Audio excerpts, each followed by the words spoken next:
Oi gente, tudo bem com vocês? Sejam bem-vindos a mais um vídeo aqui do canal. Eu sou a Cris e no vídeo de hoje eu quero compartilhar com vocês um pouquinho mais sobre a minha vida. Se você gosta desse tipo de vídeo, já deixa seu like, comenta, compartilha, ativa o sininho das notificações e se inscreve no canal, porque aqui tem vídeo toda semana com vlogs, receitas e dica de economia doméstica para você economizar no seu dia a dia e realizar os seus sonhos. Eu quero conversar com vocês hoje mais especificamente sobre educação, gente. Por que eu não estudei, né? E por isso eu sou uma analfabeta funcional. Eu venho de uma família extremamente humilde, onde a gente passou muita dificuldade na nossa infância. Os meus pais, eles eram agricultores e pescadores. E morávamos, gente, em um povoado pequenininho na cidade de Cabaceira do Paraguaçu, interior da Bahia, bem interior da Bahia. E lá é uma área de caatinga. Como vocês sabem, na caatinga, gente, chove muito pouco, ou quase nada, né? Tem ano que chove, a gente plantava e colhia. Tinha ano que chovia, a gente plantava e depois vinha o sol e não colhia nada. E tinha ano que nem chovia. E assim a gente foi crescendo, né, naquela caatinga. E os meus pais eram pescadores também. E aí eles iam lá, colocavam a rede e no outro dia ia lá colher. Tinha dia que tinha algum peixe, tinha dia que não tinha. E aí no dia que tinha peixe, gente, eles vendiam aquele peixe para comprar a nossa alimentação. No dia que não tinha, infelizmente, a gente não tinha o que comer.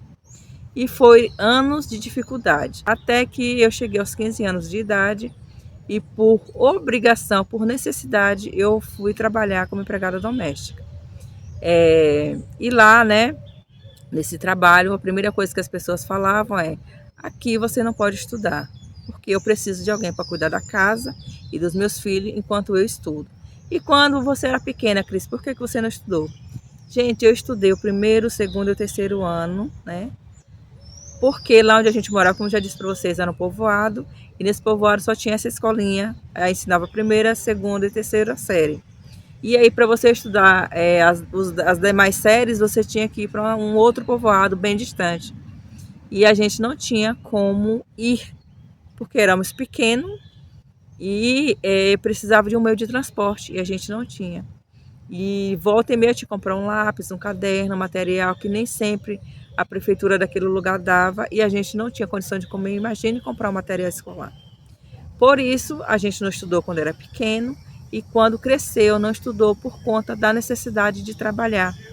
E quando todo o trabalho que a gente procurou, infelizmente, a primeira coisa que elas falavam, né? Os patrões e as patroas: aqui você não pode estudar.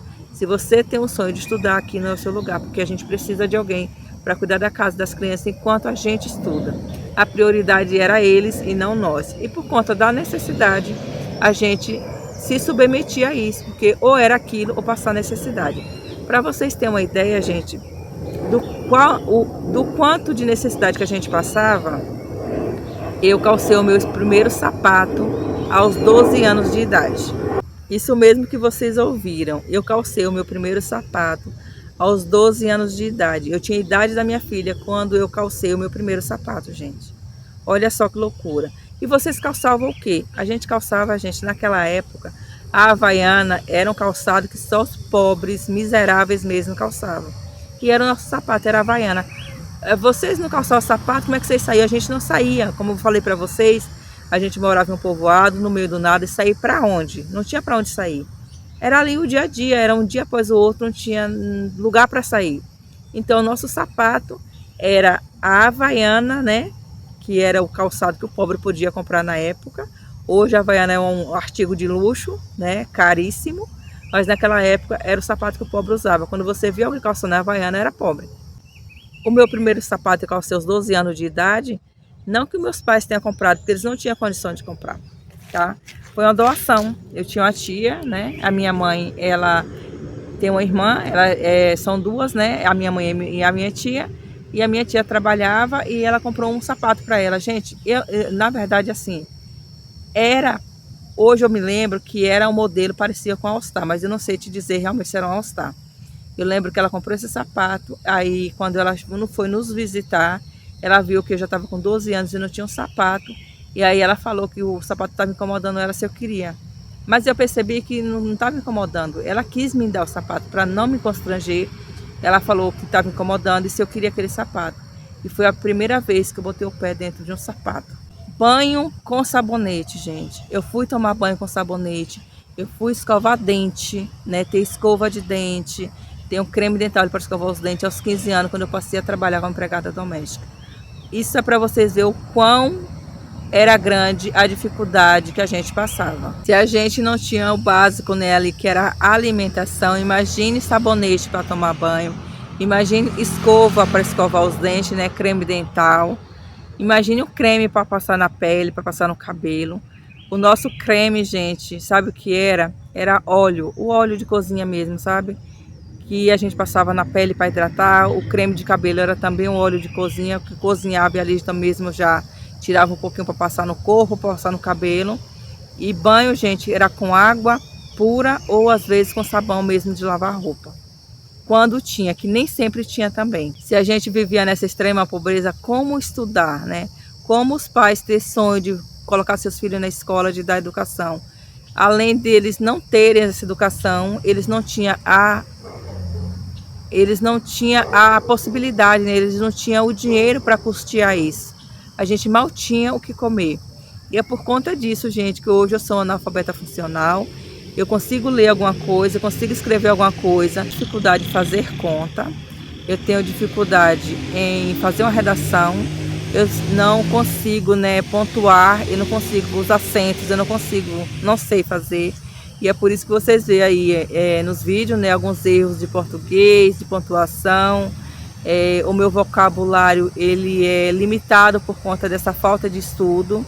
Eu tive muita dificuldade, né, em trabalhar por conta disso. Então, o que resta para nós que não sabe ler nem escrever, né, que não tem estudo, é trabalhar como empregada doméstica. Eu sei que vai ter algumas pessoas que falam assim: mas você, depois que cresceu, por que você não começou, né, não voltou a estudar?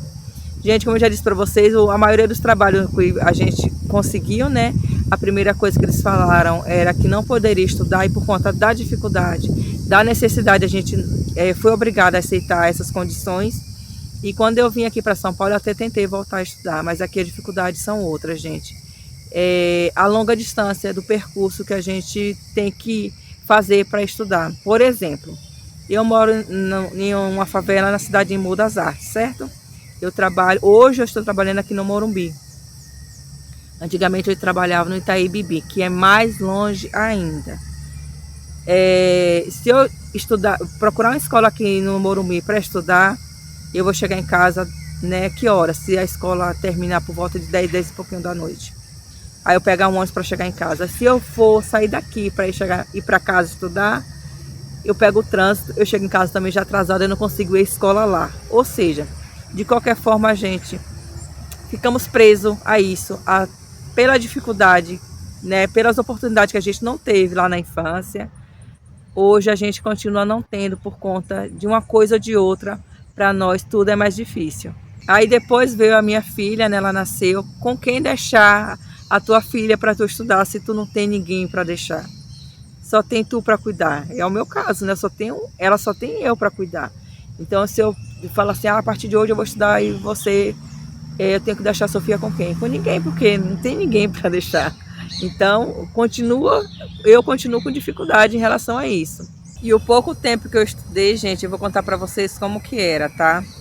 O meu material escolar.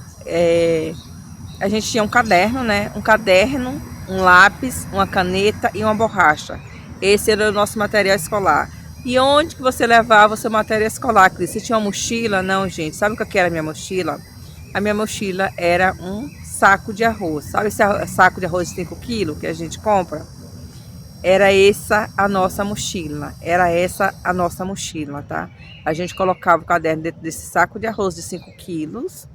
Porque se chovesse nesse percurso de casa até a escola, da escola até em casa, não molhava. E o nosso estojo para colocar o lápis, a borracha e a caneta, gente, eram sacos de macarrão. E como vocês que moram aí no Nordeste sabem, no Nordeste, gente, não vende arroz de 5 quilos. E como que você conseguia isso, Cris? Eu tinha uma vizinha que a mãe dela vinha para São Paulo uma vez por ano, tá? Ela tinha uma filha que morava aqui, ela vinha uma vez por ano. Ela vinha entre novembro e dezembro, né, que ela passava as festas aqui com a filha, e quando era fevereiro ela voltava. E quando ela estava para chegar, a gente já ficava animada, gente, porque ela vinha de São Paulo, né, daqui de São Paulo, carregada de coisa. Ela levava roupa, ela levava esse saco de arroz de 5 quilos, e aí a gente gostava muito de arroz, só que a gente não tinha condição de comprar. E ela sabia disso, e ela dava pra gente um saquinho daquele de arroz de 5 quilos, e a gente já ficava na expectativa, gente, de quando o arroz dela acabasse lá, os saquinhos, a gente pegar os saquinhos pra gente colocar o nosso material para levar para a escola. E à medida que eles iam comendo o arroz, né, eles jogavam aquele saco lá no quintal, no lixo, e a gente ia lá buscar o saco para fazer de mochila. Era essa a nossa mochila, ou seja, nem condição de comprar o arroz para usar o saco a gente tinha. Macarrão era luxo, a gente não sabia o que era. Era a mesma coisa, a gente pegava esse saquinho do lixo para colocar as nossas coisas. Eu falo isso sempre para minha filha. Eu falo, minha filha, agradeça a Deus, aproveite as oportunidades que você está tendo, porque a gente não teve isso. Ela fala, mãe, mas como que você levava esse material? Eu falo para ela, no saco de arroz que a gente pegava no lixo da vizinha. E é por isso hoje, gente, que eu faço estoque de alimentos, porque eu sei o que é passar fome, eu sei o que é sua barriga, sabe, roncar, doer de fome. Eu sei o que é você deitar para dormir e você não conseguir, com seu estômago, sabe, revirando, fazendo aquele barulho de fome. Eu sei o que é você se sentar embaixo de uma fruta do mato, gente, que chama juá. E não sei se vocês conhecem. Lá na Caatinga, né, tem uma fruta que chama juá. E quando chove um pouquinho, essa árvore, né, é uma árvore grande, ela floresce, ela dá uns frutos bem docinho. E quando ele amadura, né, ele fica amarelinho.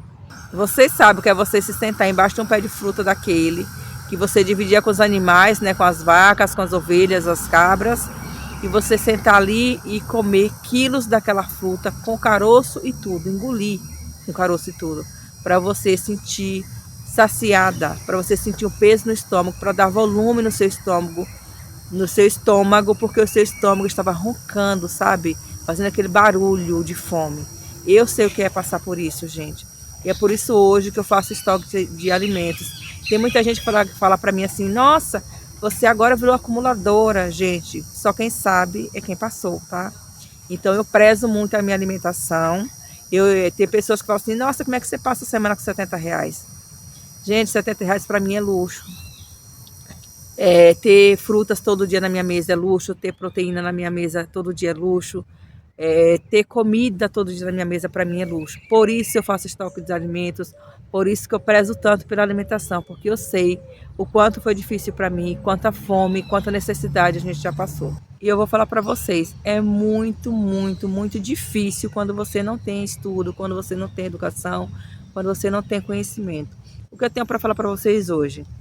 Gente, tem a oportunidade de estudar, aproveite, estude, tenha conhecimento, adquira muito conhecimento, adquira muito aprendizado, que isso é muito importante para a sua vida, para você, para o seu futuro, para a sua carreira. Assim, é fundamental. Sem educação, sem conhecimento, você não vai a lugar nenhum. Então aproveite.